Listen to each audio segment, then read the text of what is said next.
الطاغوت ويؤمن بالله فقد استمسك بالعروة الوثقى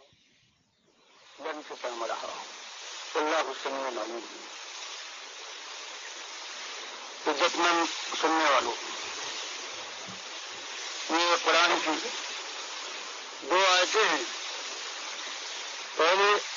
آیت جو میں نے تلاوت کی اس کا واقعہ بخاری رحمۃ اللہ علیہ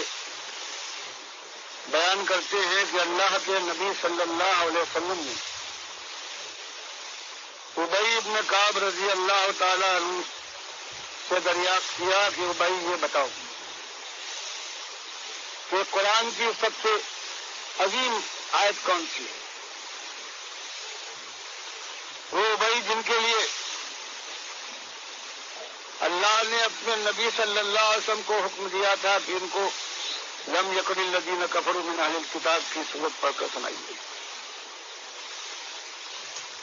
اور نبی صلی اللہ علیہ وسلم کو بلاتے ہیں اور کہتے ہیں کہ اللہ نے ابی مجھے حکم دیا ہے کہ میں تم کو لم یکن الذین کفروا کی صورت پڑھ کر سناؤں. تو ابی ابن کعب رضی اللہ تعالیٰ عنہ کہتے ہیں کہ اللہ کے نبی صلی اللہ علیہ وسلم کیا اللہ نے میرا نام لیا تھا؟ تو بخاری روایت کرتے ہیں کہ اللہ کے نبی صلی اللہ علیہ وسلم نے فرمایا کہ ہاں تمہارا نام لے کر مجھے حکم دیا. یہ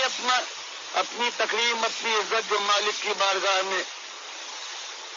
مالک نے ان کو عطا فرمائی ہے، اس کی خوشی سے بے قابو ہو کر رونے لگے ہیں. یہ خوشی کی آنکھیں تھے. اور ان سے پوچھا ہے کہ قرآن کی عظیم ترین آیت ابی کون سی ہے؟ ابی رضی اللہ تعالیٰ عنہ نے کہا کہ آپ پر قرآن اترا ہے. میرا یہ منہ نہیں ہے کہ میں آپ کے سامنے قرآن کی کسی بات کو ذکر کروں اور میں بتاؤں، لیکن اللہ کے نبی صلی اللہ علیہ وسلم نے حکم دیا ہے، میں تم سے سننا چاہتا ہوں. تب انہوں نے کہا یہی آیت الکرسی. یہ سننا تھا کہ خوش ہو کر اللہ کے نبی صلی اللہ علیہ وسلم نے ان کے سینے کے اوپر اپنا ہاتھ مارا ہے اور دعا دی ہے کہ اللہ تمہیں تمہارا علم مبارک کرے. تو یہ ایک آیت ہے، یہ بتاتی ہے کہ اللہ کے بندو اس دنیا میں آئے ہو، اللہ کے اوپر تمہارا کوئی حق نہیں تھا، نہ مالک کو کوئی محتاجی تھی. پروردگار نے تم کو، تمہارے مالک نے تم کو خالص اپنی بندگی اور ایمان کی آزمائش کے لیے دنیا میں بھیجا ہے. سامان دنیا دیا، عقل و خرد سے نوازا، اور اپنی کتابیں اور رسول بھیج کر آخری کتاب مہمن کتاب اور آخری رسول محمد صلی اللہ علیہ وسلم کو بھیج کر بتا دیا کہ دنیا ملی ہے، ہو سکتا ہے تنگی میں ڈالے گئے ہو، اس کو بھی آزمائش سمجھنا کہ ایمان اور تقوی کی آزمائش ہے. وما خلقت الجن والانس الا لیعبدون. کہ لوگوں سیرگاہ میں نہیں آئے ہو کہ روشوں پر گلگش کرو، خوشوں پر ہاتھ مارو، پھولوں کی سیج پر سو جاؤ اور اس کے بعد سمجھو کہ جنت کے دروازے تمہارے لیے کھلیں گے اور اس کی نعمتیں تمہارے قدموں میں لوٹیں گی. فرمایا یہ نہیں، تمہارا امتحان، تمہاری آزمائش ایک ہے کہ اللہ کی توحید کو مان لو، صرف میرے بندے بن جاؤ. ما خلقت الجن والانس الا لیعبدون. یعبدون کے نیچے زیر آپ دیکھتے ہیں یا یہ تھی وہ نکل گئی ہے کہ صرف ایک آزمائش اور امتحان ہے کہ صرف میرے غلام، میرے بندے بن جاؤ، خالص توحید کے ماننے والے ہو، اور کسی بات کے اندر جو میری بات ہے اس میں کسی اور کو داخل کرنے کی کوشش نہ کرو. بس ایک مسئلہ تھا، یہ الہ کا مسئلہ ہے. اللہ فرماتا جو بھی کبھی آیا ہو، حضرت ابراہیم سے پہلے یا حضرت ابراہیم کے بعد، آخری نبی صلی اللہ علیہ وسلم، انسانیت کی اصلاح کا ایک ہی مسئلہ اس نے بیان کیا، اور وہ مسئلہ یہ ہے کہ یا قومی عبد اللہ ما لکم من الہ غیرہ. بس مسئلہ ایک ہے الہ کا، کہ تمہارا الہ کون ہے، تمہارا خالق اور مالک کون ہے، اس کو پہچانو، اس کا اظہار کرو. تمہارا آقا، تمہارا دستگیر، تمہارا مشکل کشا، تمہارا غوث، تمہارا بندہ پرور، بندہ نواز، نافع اور زار، زندگی اور موت پر قادر، اور کھلانے کے بعد پروان چڑھانے کے بعد موت دے کر زندہ اٹھانے والا اور فیصلے کا فیصلہ کرنے والا کون ہے؟ ایک مسئلہ ہے۔ اسی مسئلے کو اللہ کے نبی صلی اللہ علیہ وسلم نے اٹھایا، اور منیر رضی رضی اللہ تعالیٰ عنہ کہتے ہیں کہ جاہلیت کے زمانے میں شروع کا معاملہ تھا، مجھے خبر نہیں تھی، مکے پہنچا ہوں، دیکھا ایک مجمع لگا ہوا ہے، بخاری تاریخ کبیر میں سے لاتے کہ ایک صاحب کھڑے ہوئے ہیں، پکار رہے ہیں قولوا لا الہ الا اللہ تفلحوا، کہ قوم کے لوگوں الہ کو ایک الہ مان لو اور وہ تمہارا اللہ ہے، فلاح دنیا میں بھی تمہارا حق بن جائے گی اللہ کی طرف سے، اور آخرت کی ہمیشہ کی زندگی شاد کامی کے ساتھ گزرے گی۔ بس ایک مسئلہ ہے، عرب جانتے تھے الہ کسے کہتے ہیں، بتاتے ہیں کہ تعجب ہو رہا ہے کہ اتنی سادی بات آپ فرما رہے ہیں، لیکن لوگوں کا عالم یہ ہے کوئی زمین سے خاک اٹھا کر آپ کے چہرے پر حقارت کے ساتھ کہتا ہے، کسی کا عالم یہ ہے کہ وہ منہ پر تھوکتا ہے نفرت کے ساتھ، اور کوئی ایسا ہے کہ جو گالیوں کی بوچھار کر دیتا ہے نہ ختم ہونے والی، یہاں تک کہ سورج بلند ہو جاتا ہے، اور ایک لڑکی ایک برتن میں پانی لے کر آتی ہے، اس کو یہ صاحب جو یہ ساری اپنی قوم کی آزمائشیں برداشت کر رہے تھے، انہوں نے اس سے کہا کہ بیٹی مایوس نہ ہونا، اللہ تیرے باپ کو اکیلا نہ چھوڑے۔ کہتے ہیں منیب رضی رضی اللہ تعالیٰ عنہ کہ میں نے پھر لوگوں سے پوچھا کہ بھائیو یہ ماجرا کیا ہے؟ کہا گیا تم انہیں نہیں پہچانتے ہو، یہ نئے دعوے دار ہیں، ہم ان کو کبھی آنکھوں پر بٹھاتے تھے، آج انہوں نے ہمارے باپ دادا کو کافر کہا ہے، جہنم کا ایندھن کر ڈالا ہے، ہماری جمعیت کو منتشر کر ڈالا، ہمارے گوشت کو ناخن سے الگ کر رہے ہیں، یہ ہے، اس لیے ہم ان کے ساتھ یہ سلوک کر رہے ہیں۔ کہتے میں نے پوچھا یہ لڑکی کون تھی؟ کہا یہ لڑکی زینب ان کی بیٹی تھی۔ وہ مسئلہ ہے علاقہ مسئلہ ہے، اسی کو اللہ کے نبی صلی اللہ علیہ وسلم اور آپ کے اصحاب کرام رضی اللہ عنہم اجمعین اسی ایک مسئلے پاتی بنایا۔ قوم سب کچھ مانتی تھی، آسمان لئن سألتهم من خلق السماوات والارض ليقولن اللہ،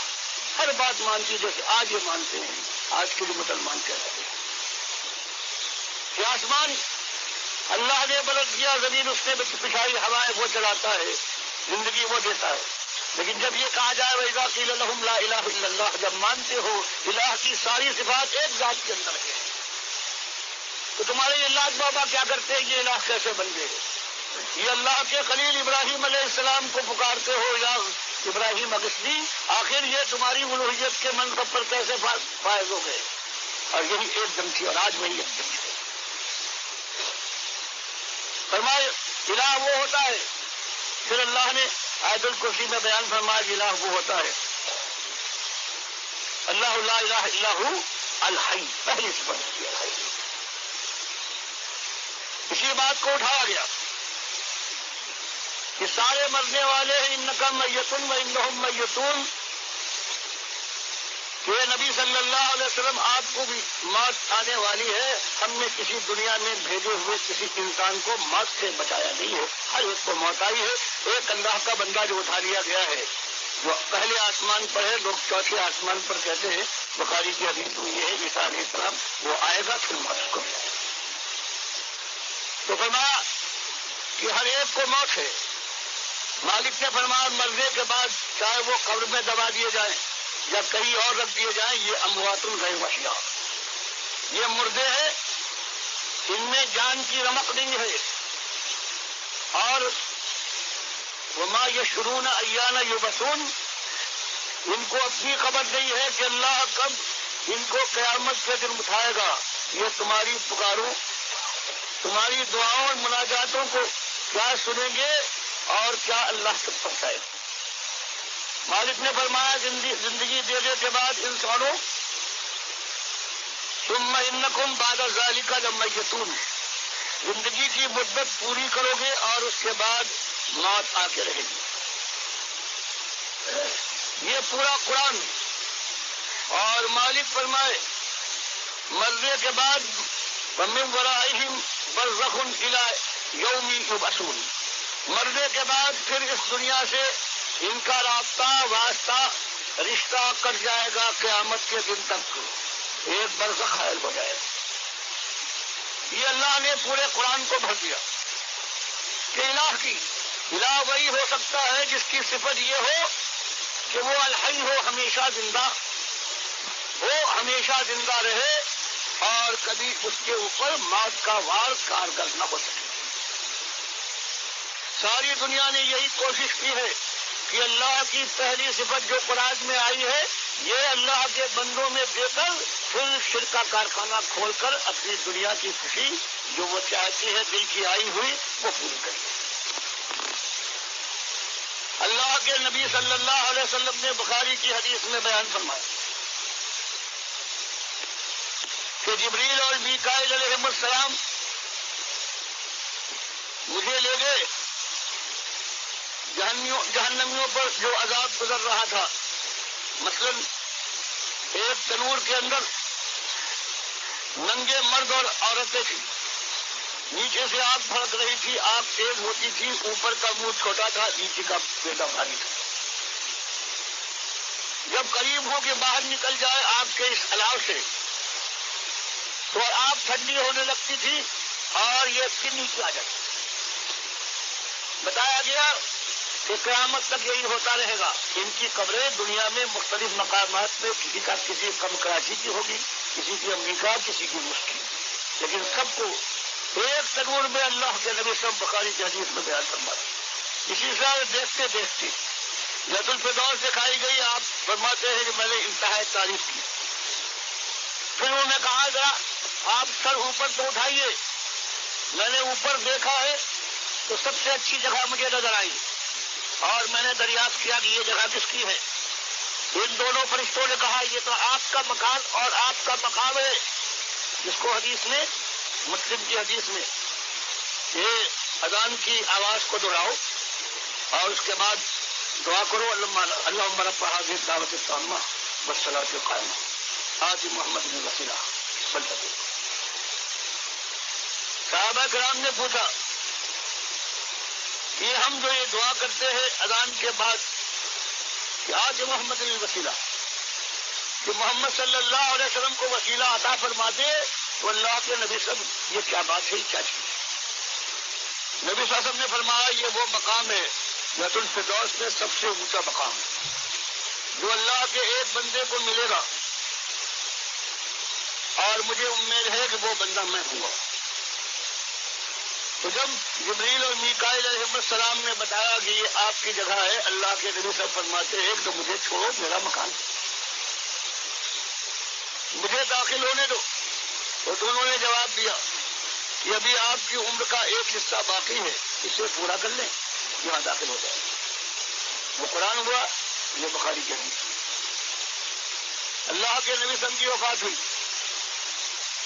عمر رضی اللہ تعالیٰ عنہ محبت سے دیوانے ہو کر کہنے لگے کہ جو شخص کہے گا کہ اللہ کے نبی صلی اللہ علیہ وسلم کو پاس پالے اس کی قید نہیں ہے، یہ تلوار ہے اس کی دھار ہے. یہ ایک شور تھا کہ ساری کائنات کا ولی نمبر 1 آ گیا سنا سے، جو اس کی جگہ تھی کارخانہ تھا جہاں اس کے کپڑے کا. اور اس نے یہ ہنگامہ دیکھا. اپنی بیٹی کے گھر میں داخل ہونے کے بعد چادر ہٹائی، ماتھے کو بوسا دیا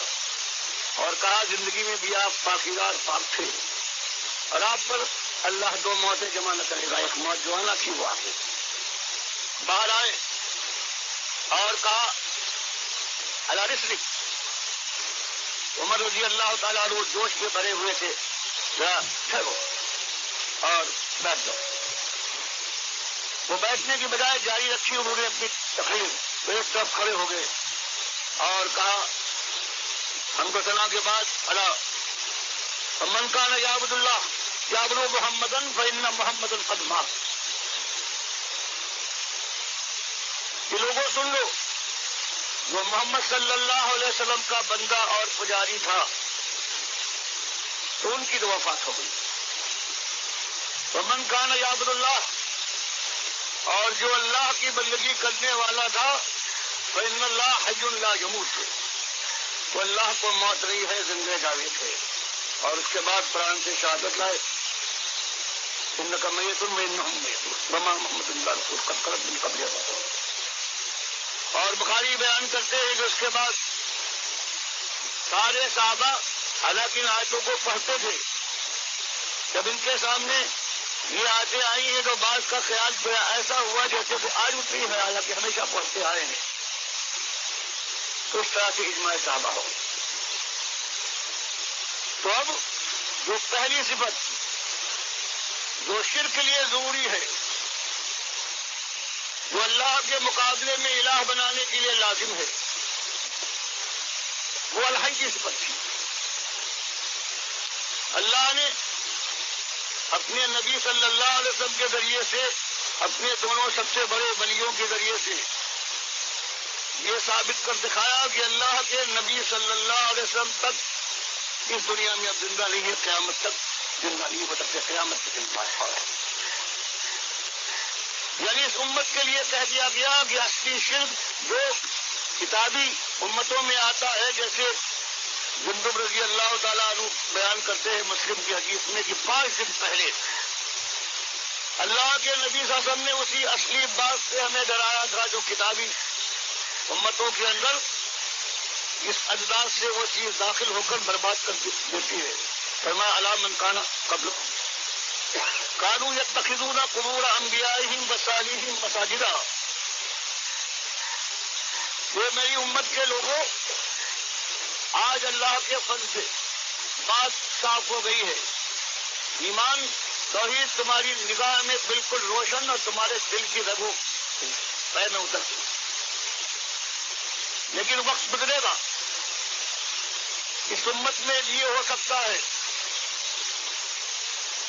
کہ یہ امتی اپنے اولیاء اور انبیاء کی قبروں سے شروع کرے اور ان کو سجدہ گاہ بنائیں، وہاں میلے لگے، وہاں عرس منائے جائیں، وہاں قوالیاں شروع ہو جائیں،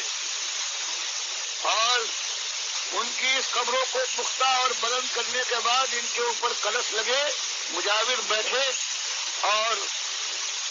اللہ کے گھر کی حج کی طرح سے ان کا حج ہونے لگے، نام بدل کر ساری باتیں ہونے لگے. دیکھنا تم نہ کرو، اس سے پہلے بھی عائشہ رضی اللہ تعالیٰ عنہ اس وقت بتاتی ہے کہ جب پریشانی کی انتہا تھی آخری زمانے میں، کبھی آپ چادر اپنے چہرے سے ہٹا دیتے تھے، کبھی پھر ڈال لیتے تھے. اس وقت آپ کی زبان پر یہ کلمات جاری تھے کہ لعن اللہ الیہود والنصارى اتخذوا قبور انبیائہم مساجدا. لعنت ہو ان اہل کتاب یہود و نصارہ پر جنہوں نے اپنے انبیاء کی قبروں کو سجدہ گاہ بنا کر وہاں سے شرک شروع ہوا ہے، ان کی پوجا شروع ہوئی. پھر بخاری کی دوسری حدیث میں ام المؤمنین عائشہ رضی اللہ تعالیٰ عنہ بیان کرتی ہے کہ اسی لیے ہم نے اللہ کے نبی صلی اللہ علیہ وسلم کو کھلی جگہ پر ان کو دفن نہیں کیا، بلکہ وہ قبرے میں حجرے میں دفن کیے گئے. اس طرح سے امکان کم ہو جائے گا قبر پرستی کا. اللہ کے نبی صلی اللہ علیہ وسلم دعا کرتے تھے اللہم لا تجعل قبری وثنا یعبد. تمہاری جیسے پہلے انبیاء کی قبریں پوجی گئی ہیں، بت بنی ہے، مالک میری قبر نہ پوجی جائے اور یہ بت نہ بنے، یعنی جو قبر بھی پوجی جائے وہ بت ہے. تو اب اس کے اندر بنیاد کیا ہے؟ قبر پرستی کی بنیاد کیا ہے؟ یہی کہ اب مرا ہوا زندہ ہو گیا. اصول کاتب کلینی نے شیعوں کا عقیدہ بیان کیا کہ جب ان کا مومن قبر میں رکھا جاتا ہے تو 2 فرشتے آتے ہیں اور اس کی کمر سے جو روح نکالی گئی تھی اس کو پھر ڈال کر زندہ کر دیتے، اس کو بٹھاتے ہیں اور 4 سوال کرتے ہیں. پہلا وہی بل ربک، تیرا رب کون ہے؟ ما دینک، اور ما تقول فی ھذا الرجل الذی بعث فیکم، یہ کون؟ محمد صلی اللہ علیہ وسلم کے لیے جس کو نبی کہتے تھے تم، اس کے متعلق تمہارا کیا کہنا ہے؟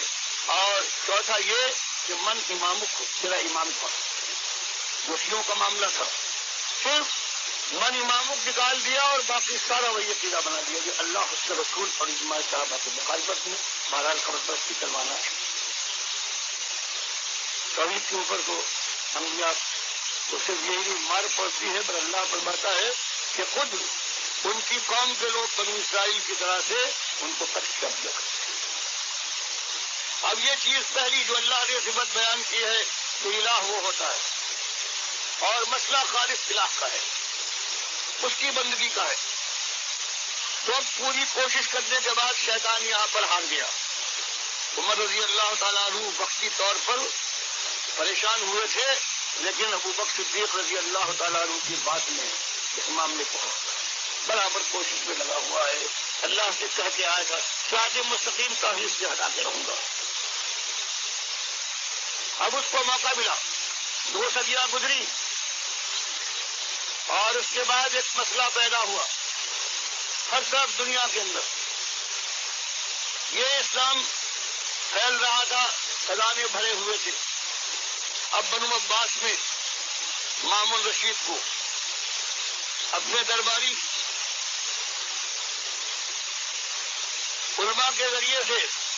اب کوئی مسئلہ نہیں تھا، ایک نیا مسئلہ اٹھایا کہ یہ قرآن ہے، یہ بھی مخلوق ہے۔ اب اس کے بعد اس نے اور دوسروں نے زبردستی کی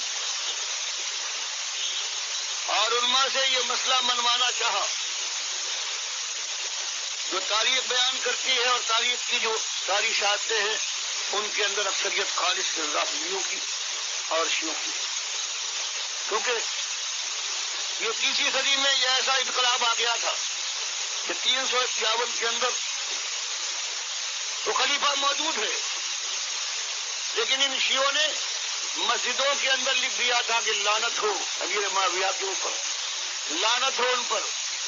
جنہوں نے علی رضی اللہ تعالیٰ عنہ کو خلافت حاصل کرنے میں دی۔ یہ زور ان کا، ان شیعوں کا یہ زور تھا۔ اس طرح سے اب یہ مسئلہ اٹھا، یہ مخالفت ہوئی ہے 2ری صدی کے بعد، یہ معاملہ اٹھا ہے 230 میں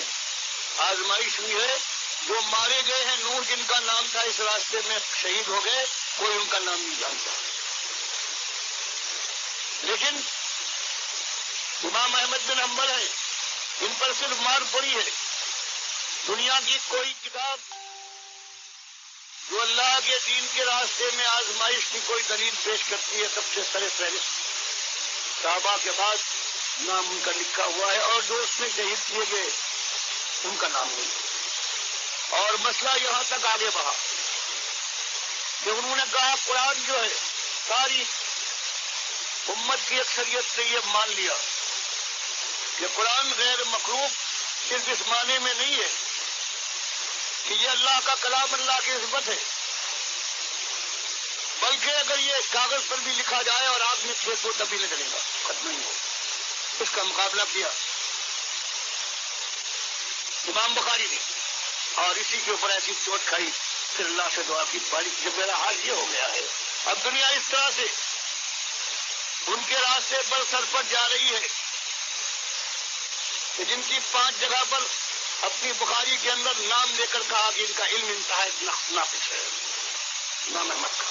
میں دکھایا اس کے ساتھ فوٹو دکھایا۔ انہوں نے آخری مسئلہ یہ ہوا ہے، ان سے پوچھا گیا کہ آپ خلق قرآن کے بارے میں کیا کہتے ہیں؟ کہتے ہیں جو قرآن اللہ کی صفت جو کلامی راہی ہے یہ غیر فانی، یہ قدیم ہے، یہ غیر فانی۔ باقی جو ہم کاغذ پر لکھتے ہیں وہ سیاہی ہے، وہ کاغذ ہے، وہ مٹ جائے گا۔ اس کے اوپر جو لوگ امام احمد بن حنبل کے اس شدت والے معاملے سے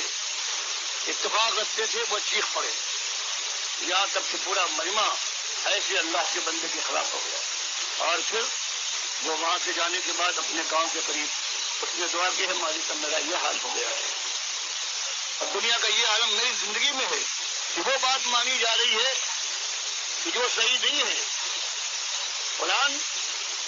غیر مخلوق ہے، لیکن یہ کاغذ پہ جہاں لکھا جاتا ہے یہ تو فانی چیز ہے، مٹ جائے گی، سیاہی مٹ جائے گی. تو اس فرق کے ساتھ تو اسی زمانے میں جب انہوں نے یہ مسئلہ اٹھایا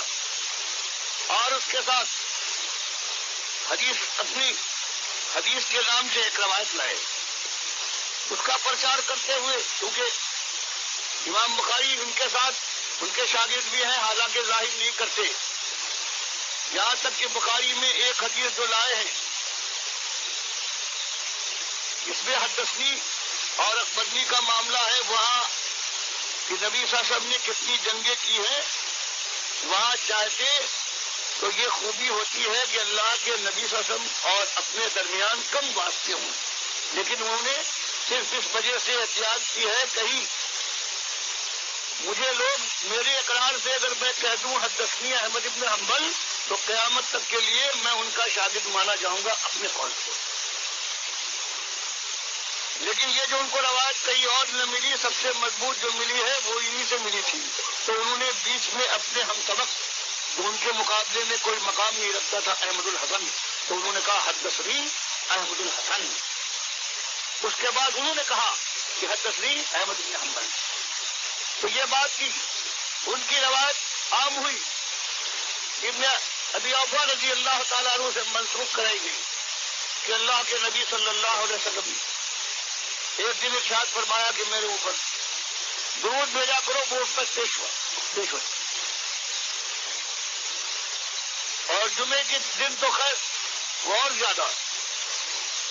تو صحابہ نے پوچھا کہ ابھی تو یہ بات ہے آپ پر پیش کی جاتے ہیں اس عمل کو، لیکن وفات کے بعد کیا ہوگا؟ تو یہ روایت بیان کرتی ہے کہ اللہ کے نبی صلی اللہ علیہ وسلم نے جواب دیا ان اللہ حرم علی الارض ان تاکل اسد الانبیاء، کہ اللہ نے حرام کر دیا ہے زمین کے اوپر وہ انبیاء کے جسم کو کھائے. حالانکہ زندوں کو تو کوئی نہیں کھاتا. ایک بات اس کے اندر ضرور آ گئی کہ افواد تو پاگے ہیں، اسی لیے یہ بات خصوصیت بیان کی جا رہی ہے. اور بخاری کا مادہ ٹھنکا، اس حدیث کو یہ لوگ صحیح بنا کر آگے پیش کر رہے ہیں. یہی تو بنیاد بن رہی ہے. پہلے نبی صلی اللہ علیہ وسلم کو جسم مبارک کو محفوظ کریں گے، پھر چابک دستی سے اس میں روح ڈال دیں گے اور بنیاد فراہم ہو جائے گی قبر پرستی کی کہ بابا زندہ ہے، سنتا ہے، سمجھتا ہے، دعا کرتا ہے. تو اس روایت کو انہوں نے دونوں جو کتابیں آج ان کی موجود ہیں، تاریخ کبیر اور تاریخ صغیر، اس روایت کو انہوں نے نشانہ بنایا کہ امت کے اندر بت پرستی داخل ہو رہی ہے، قبر پرستی.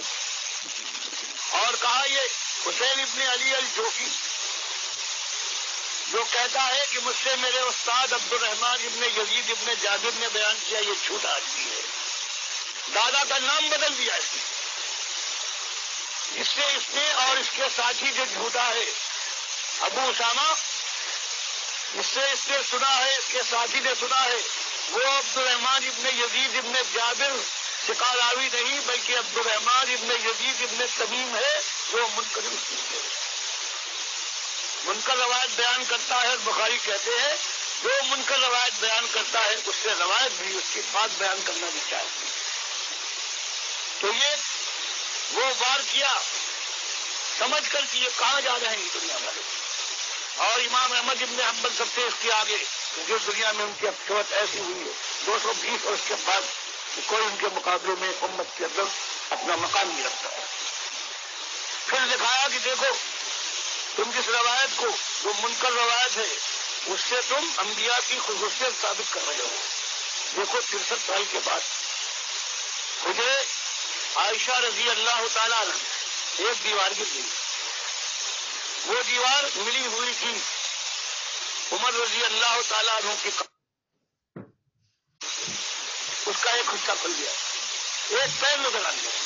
63 سال کے بعد. تو اگر تم کہتے ہو یہ حدیث صحیح ہے اور روایت کرتی ہے کہ صرف انبیاء کی یہ خصوصیت ہے تو یہ نبی تو نہیں تھے، ان کا پیر ابھی تک 70 سال ہو گئے، یہ صحیح و سلامت ہے. تو جہاں اس نے ایک وار کیا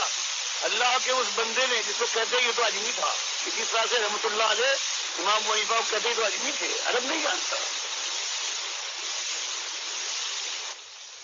کوئی ایک شخص نہیں آج تک پیش نہیں کر سکا ہے، تو یہ خدا دوسرے نے نہیں بنایا. اور ابن تیمیہ وغیرہ نے بہت ابن عبد البر کی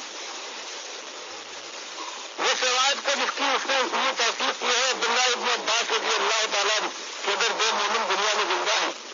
ایک مر جائے اور ایک زندہ رہے، پھر وہ اپنے دوست کے قبر پر جائے، سنت کا کلام کرے، وہ اندر والا سنے گا، دیکھے گا، خوش ہوگا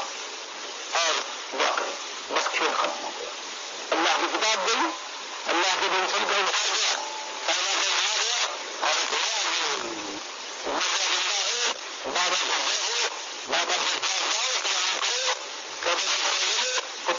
سنے گا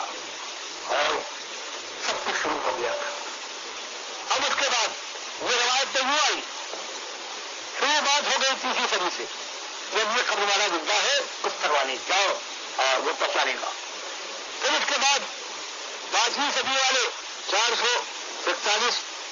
والے باقی جو ایک روایت پیش کی کہ میرے سب فرماتے ہیں من کرنا علیہ. اب زندگی میں ساری موت کی بات ہو رہی ہے، کیونکہ میری قبر کے پاس آ کر صلاۃ یعنی درود پڑے گا. اور میں آپ کو یہ بتاؤں کہ ہر چیز کو ان شیوں نے بدل دیا ہے. اللہ خدا ہو گیا، صلاۃ نماز صوم روزہ ہو گیا، اور یہ سیاہ سبتہ وجود میں آئی جو 273 میں ان پہ ماجہ مرے ہیں. تو بتاؤ ان کی موت کے بعد ہی تو سیاہ سبتہ بنی ہے. کون کہتا ہے؟ بتاؤ کون ہے، کس نے سیاہ سبتہ کو فیصلہ کیا؟ سارا اشموں کا معاملہ. یہ ایسی کتابیں جن میں سارے ان کے مقصد کی چیزیں مہدی کے بعد ہے کہ وہ آئے گا، نبی صلی اللہ علیہ وسلم کی نہیں کر پائے وہ کر گزرے گا. ابو بکر عمر رضی اللہ انہوں کو اپنے قبروں سے نکال کر جن میں 1000 پار پھانسی ہوا، اور آخر میں یہ سارے ان کے اندر موجود. ترمذی ہو، ابو داؤد ہو، نسائی ہو، ابن ماجہ ہو، ساری اشیاء اس کے اندر بھری ہوئی ہے. تو بخاری کو گرانے کے لیے ان ظالموں نے سیاہ سبتہ کی ایک اصطلاح استعمال کی، ان نے ان سب کو داخل کر دیا. اب بخاری کی بات یا مسلم کی جو بات جو صحیح بات تھی اب اس کے مقابلے میں آ گیا. اور اگر کسی کو شک ہے تو بتاؤ کس نے کیا ہے؟ 273 میں ابن ماجہ کی وفات ہوئی، اس کے بعد ہی بچے ابن ماجہ بھی شامل ہے. بتاؤ یہ وہاں سے یہ بات آئی. اور اس کے بعد بیعقی نے یہ بتا دیا کہ نبی صاحب خود کہتے ہیں کہ وہ میری قبر کے پاس آ کر درود السلام پڑھے میں سنوں گا، اور جو دور سے پڑھے گا وہ پہنچایا جائے گا. اور اس کے بعد پھر زادان کی ایک روایت اور جو امام احمد سے شروع ہوئی ہے قیامت تک وہ چلتی رہے گی زادان والی ان اللہ کے ملائکے سے یاسین کے بندے علیہ السلام. تو وہاں تو خود سن لی، درود سن لی اور زندہ ہے بالکل خوشبو ہوئے نبی صلی اللہ علیہ وسلم. اور فرشتے ہیں وہ عربی بھی نہیں جانتے کہ اللہ کا بندہ کہتا ہے اللہم صلی اے رحمت رحمت کرنے والے اللہ تو رحمت فرما محمد صلی اللہ علیہ وسلم کرو. مخاطب ہوتا ہے وہ اللہ سے، اور کہتے فرشتے اس کے اعمال کو لے جا کر اللہ کے نبی سے پیش کر دیتے. اللہ کا ہاتھ بتا لیا. اور فرشتے عربی بھی نہیں جانتے، اللہ کے پاس لے جانے کی بجائے جو مالک فرمائے اللہ ہی ترجیح الامور، سارے معاملات تمہارے نبی سے پہنچ جب کسی کے ساتھ اس طرح سے خدائی دے دی، ایسے دے دی، الہ بنا دیا. زندہ تو کر چکے تھے اور اس کے بعد کے خون مچ گئی. اس کے بعد سے ایک کوئی تفصیل کوئی حدیث کی شرح لا کر دکھا دو کہ اس 30ویں صدی کے بعد کوئی ایک عالم بھی جس کو دنیا میں آج عالم مانا جاتا ہے اس نے کبھی یہ کہا ہو کہ یہ مردہ زندہ نہیں ہے، یہ اعمال نہیں پیش ہوتے. تو بتاؤ دو مسئلے. اب وہ پہلی صفت کی الہ کی وہ اللہ کے بندوں کو دیں گئی. پھر اس کے بعد اب القیوم پر کیا روئے، کہتے ہیں یہ معذور بھی ہے مختار کل بھی ہے. اب اس کی بات تو تھے تم نے پہلے عزت والے تم نے اللہ کے پاس یہ سب کچھ. اور جب میں نے قرآن و سنت کے ذریعے سے کہا کہ میرے بھائی کچھ ایمان کا تو معاملہ ہے کہ مالک فرماتا ہے یہ 18 انبیاء ہے بڑے اعمال والے، ان کے مقابلے میں غیر نبی کیا عمل کرے گا، لیکن بنو اشک وہ حدیثان ہم ماکان ہوا مگر ایک شرط کے اوپر سارے اعمال میں بتا تو یہ ہے اگر وہ لے کے نبی من قبل نہیں مس سکتا یہ بتن نہ ملک اور تکونا نہ خاص یہ نبی صدر سب کو آج آپ کے ساتھ کوئی خصوصیت نہیں ہے، ہر رسول کے اوپر مسئلہ ایمان کا مسئلہ ہے، شک ہمارے لیے گالی ہے، ابن آدم شتمنی ہمارا کھائے ہماری ہواؤں میں سانس لے، ہم نے اس کے بعد شادی کو تیار کیا تھا، اس سے اپنی زندگی گھٹے میں اس نے قوت بڑھائی تھی، اور آج یہ معاملہ ہے کہ وہ کہے کہ یہ بابا بھی وہ زندہ ہے، اللہ کے نہیں سب زندہ ہے، اور جا رہے ہو بھائی مدینے جا رہے ہو، مدینے والے نے بنوایا ہے، جاؤ وہاں پر قبر پر پہنچ کر ہمارا سامان بچانا ہے، تو یہ آج بڑا ہے اس کو فکر۔ اس کے بعد ان آنکھوں نے دیکھا ہے 47 میں یہاں سے جانے کے بعد گواہ قید میں جالندر کے قید میں آدم پورے وہ دیکھا ہے حالت کبھی بھی ساتھیوں والی پوری 70 برس کی مائیں وہ آتی تھی کہ سنا ہے پاکستان سے ڈاکٹر آیا ہے، چھاتی کھول دیتی، کٹی ہوئی چھاتی سوکھی ہوئی، وہ سب پوچھتے ہو اس کو کس نے کہا تھا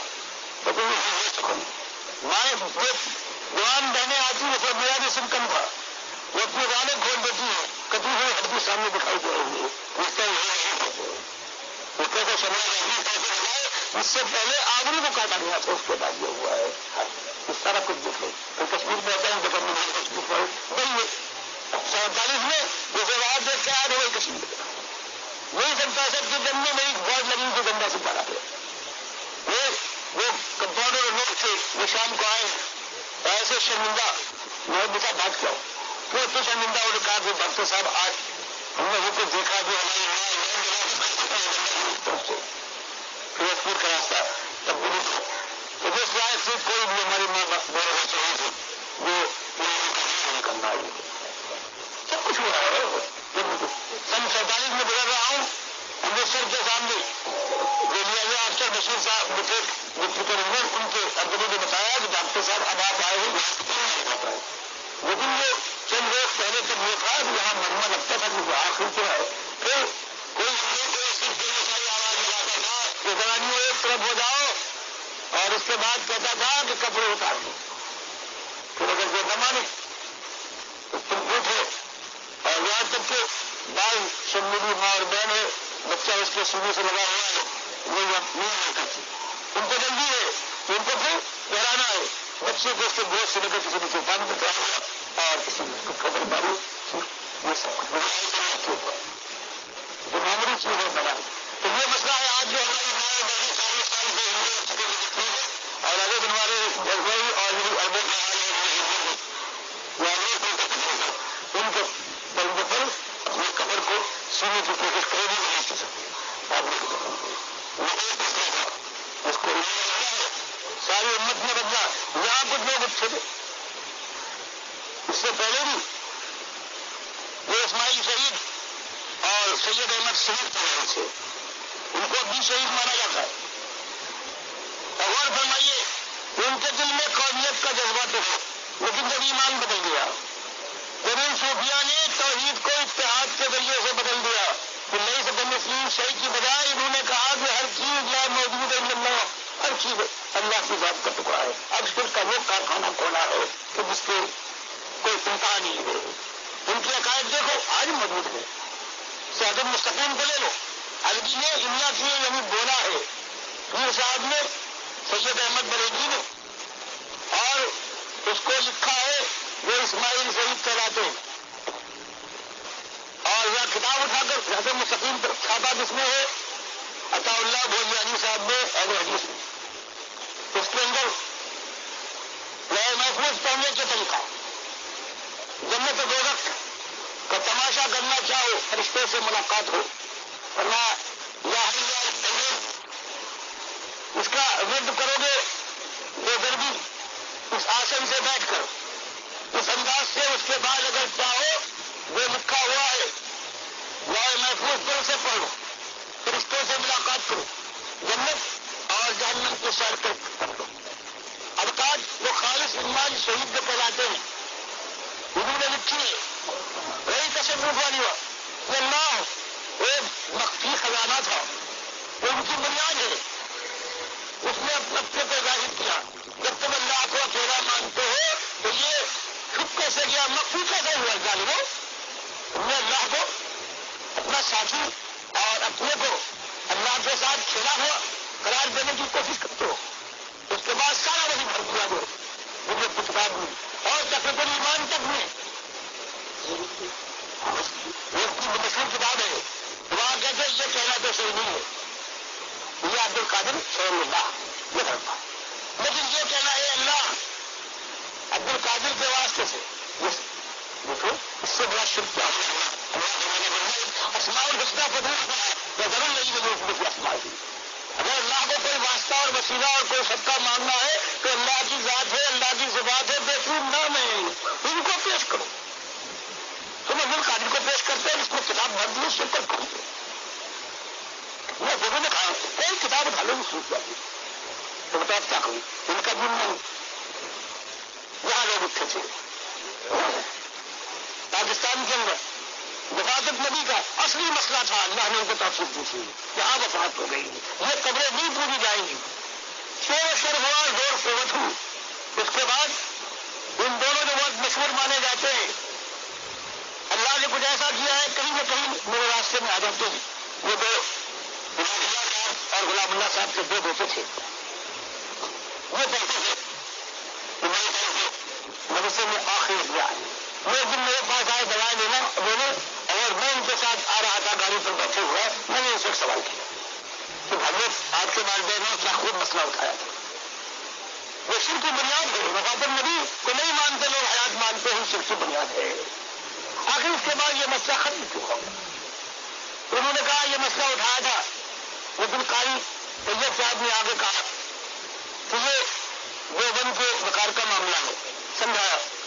تب ہمارے والدین نے اس مسئلے کو چھوڑ اللہ کے وقار سے پاؤ یہ مسئلہ ہے کیونکہ ٹائم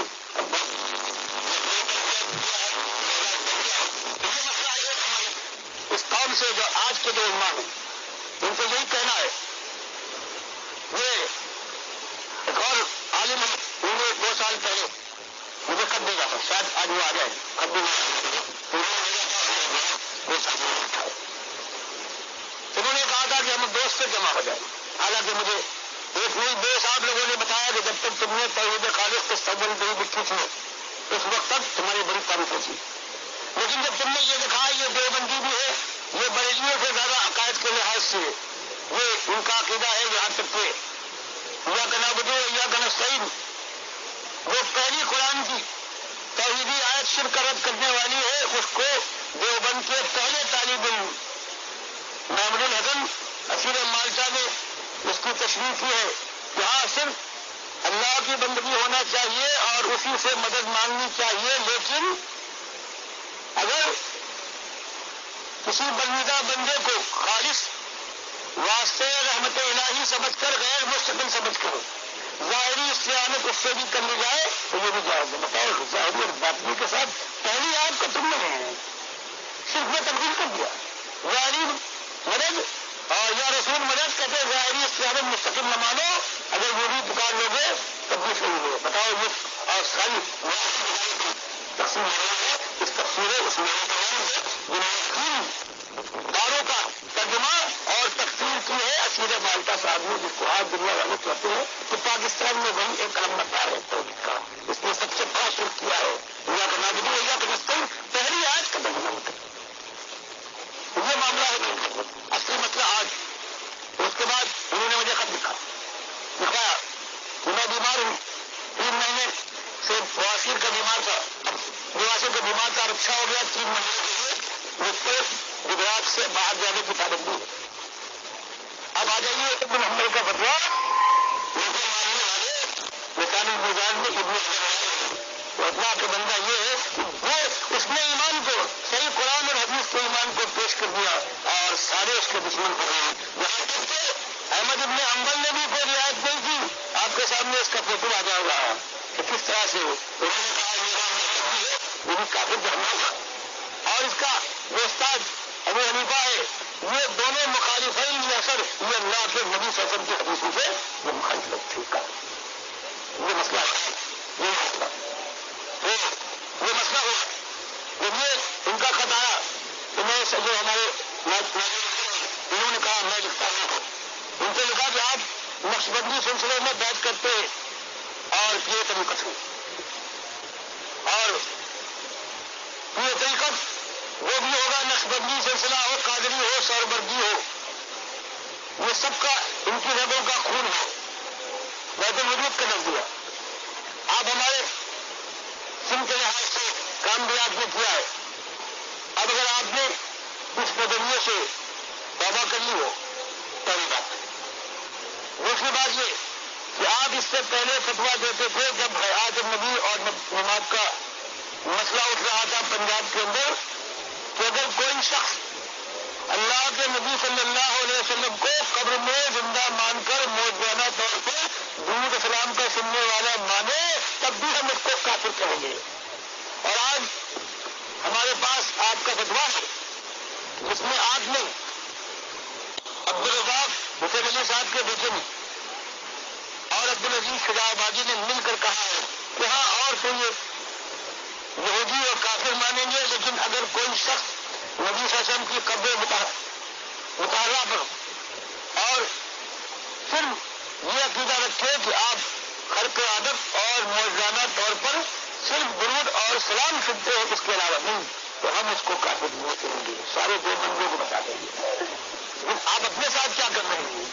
کہ پہلے آپ کا یہ عقیدہ اب آپ کو یہ عقیدہ اور اللہ فرمائے ان الذین آمنوا ثم کفروا ثم آمنوا ثم کفروا ثم تو دین یہ ہوگا توحیدیوں کا دین کے ہم کیا کریں غلام اللہ صاحب آخر میں کہہ رہے کہ یہ اختلافی مسئلہ ہے کرم قبل کیا کریں کس کے پاس اور یہ تک جواہر قرآن کے مقدمے میں لکھ دیا کہ جو شخص یہ نہ مانے کہ فرشتے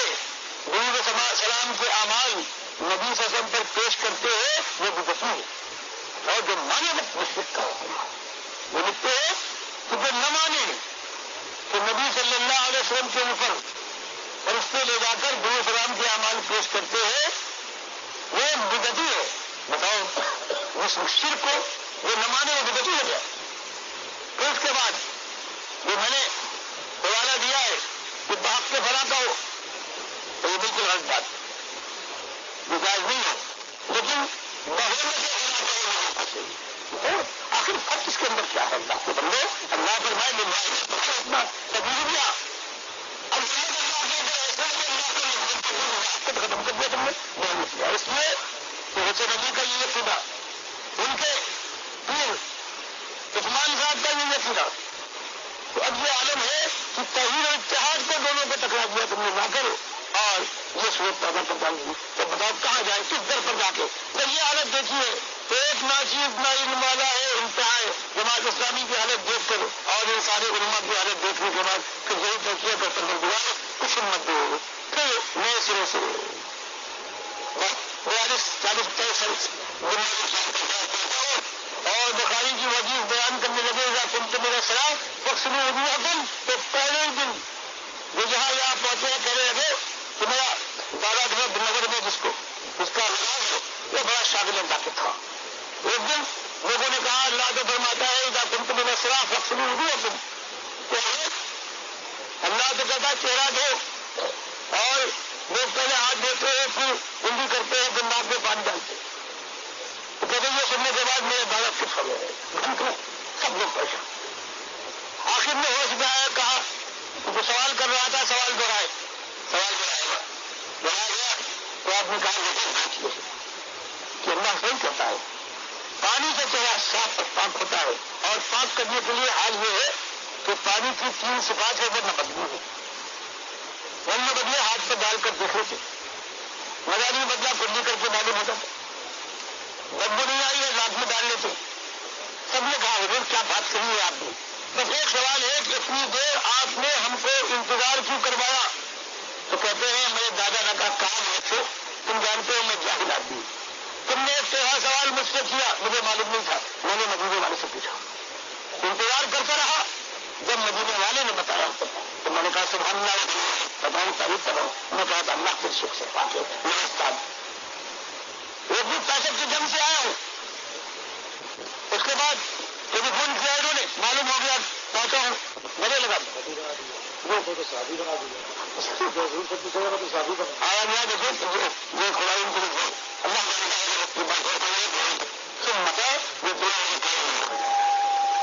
اس کے بعد جب آیا ہوں تو گلے لگا لیا کہ تم بڑے شاید سے سنت کی. اللہ نے تم کو موقع دیا.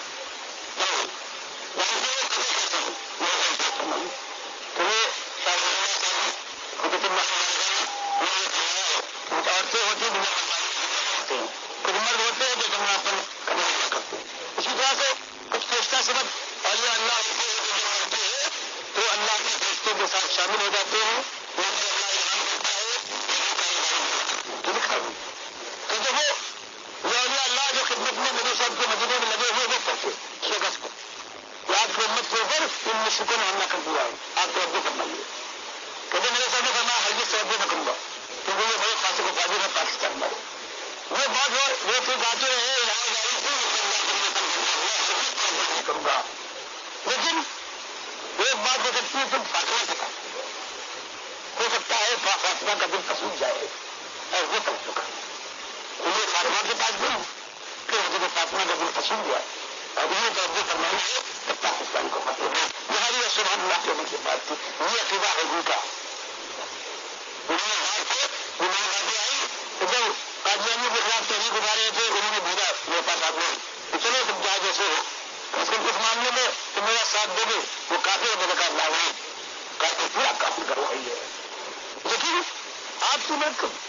آپ سے کچھ دیکھیے اچھی سنیے. آپ اللہ کے نبی سم کبھی زندہ مانتے دنیا کی ضرورت ہے. آپ مانتے ہیں آپ کے ذات کا مسئلہ بالکل صحیح ہے. آپ مانتے ہیں کہ نبی صاحب کی قبر کے اندر جو آپ کے جسم کا حصہ لگا ہوا ہے زمین سے تو وہ عرش اور کرسی سے زیادہ افضل ہے. ایک دن اتنی آدمی دیکھیے گا ساری شرک اور کچھ جہاں وہ سارے المحمد جو دیوبند کا متفق علیہ عقیدہ ہے وہ بھی اس کے اندر چند میں آپ کو دکھائے گی. تو ان سے یہی کہا کہ ایسی بات ہوئی کہ شراب کے جام پورا بند کرو اور خود وہ آپ کا حال تو ہے ایک ایک بھاگ ویشے کے اندر ہے شکر کو بھرا ہوا ہے. وہ بھی کافر ہے اس سے بھی ہم خلاف ہیں. آپ کے بھی سیاح ہم سب سے کہتے ہیں کیونکہ ان کا عقیدہ ان سے دنیا کے سامنے صاف آ گیا ہے ثبوت پہنچ گیا ہے. کوئی شخص اس کو نہیں کر سکتا کہ یہ ہمارا عقیدہ نہیں ہے اور یا یہ عقیدہ ہے لیکن یہ تو یہ عقیدہ ہے ہم قدر نہیں. کوئی شخص کسی میں ہمت نہیں ہے سوائے اس کے گالی دو یا چھوٹی باتیں جیسے آج کوئی کتابیں بھی کی جا رہی ہے کھانے باغوں ایسی باتیں ایک دو سب کے لیے اللہ خالص اور پھر تحریر کے دائیں اور آخری وقت کے پاس پہنچ رہے ہیں. کچھ کہا بھی نہیں ہے کہ میں پہلے سے جانتا ہوں. جب ان کا 2 برس پہلے یہ خطایا تھا آ جاؤ میں ساتھیوں سے کہا تھا یہ کھانے جانتے ہو کہ ہماری بات ان کے اندر پہنچی ہے ان کے آدمی ہمارے پاس آ رہے ہیں. اب ہم کو صرف یہ ہے ہم ان کے پاس جائیں اور اس کے بعد ہم جب واپس آئے تو یہ کہہ دیں کہ آیا تھا ہم نے بات کی اور اس کے بعد اس نے کہا کہ میں کوئی آدمی نہیں جیسے کہ اس کے بعد ابھی میرے پاس خط موجود ہے وہ طاہر صاحب کنفیوژن ہے وہ سواد میں گیا جہاں میں پہلے جا چکا تھا ان کے شاگرد اور میرے حصے کو پڑھنے والے نے لکھا. جب یہاں آئے ہیں میں نے ان سے پوچھا کہ آپ نے ڈاکٹر عثمانی میں کیا اختلاف ہے اختلاف کیا. میں کراچی گیا اس کے پاس پہنچنے کے بعد میں نے کہا کہ تم نے ہمارے بزرگوں کے اوپر تنقید کی ہے کہ اس نے کہا میں کوئی مولانا صاحب کو عالم تو نہیں بس جب اس نے یہ کہا میں واپس آیا ان کو بات کری تو اس کے بعد میری سچائی نہیں اس نگرانی اکیلا کھڑا وہ کوئی عالم میں کہیں نہیں کوئی ساتھ چلنے کو تیار نہیں. دوسروں میری غلطی بتاؤ کہاں میں نے کہا ہے. صرف بڑا دن یہ ہے کہ اللہ فرماتا ہے من لم یحکم بما انزل اللہ فاولئک هم الکافرون. دنیا میں اللہ کی کتاب کے خلاف اللہ کے نبی صاحب کی باتوں کے خلاف کتنی باتیں پھیلی ہوئی ہیں لیکن لوگ کہتے ہیں یہ بات نہیں یہ بہت کی بات ہے. فرماتا ہے مالک اگر تم کھول کر معاملہ صاف نہ کرو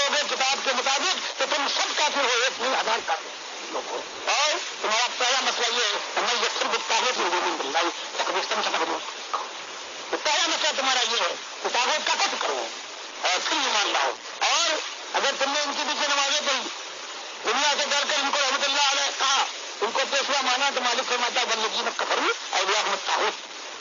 وہ ان طاغوت کو اپنا پیشوا بنائے، ان کی تعریف کرے، وہ کافی اللہ ایسا دکھا جاتا ہے ایمان، ایسا دکھا اللہ نے ان کو پیدا کیا،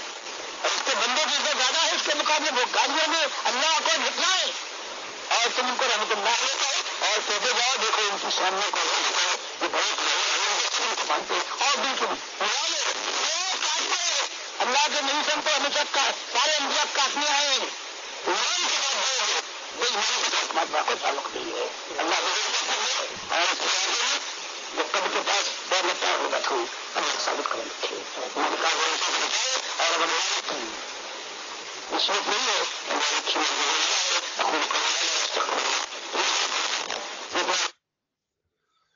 یہ مخلصانہ آواز ہے، مجاہدانہ انداز ہے ڈاکٹر مسعود الدین عثمانی رحمۃ اللہ علیہ کا، اور پوری طرح آنکھوں میں آنکھیں ڈال کے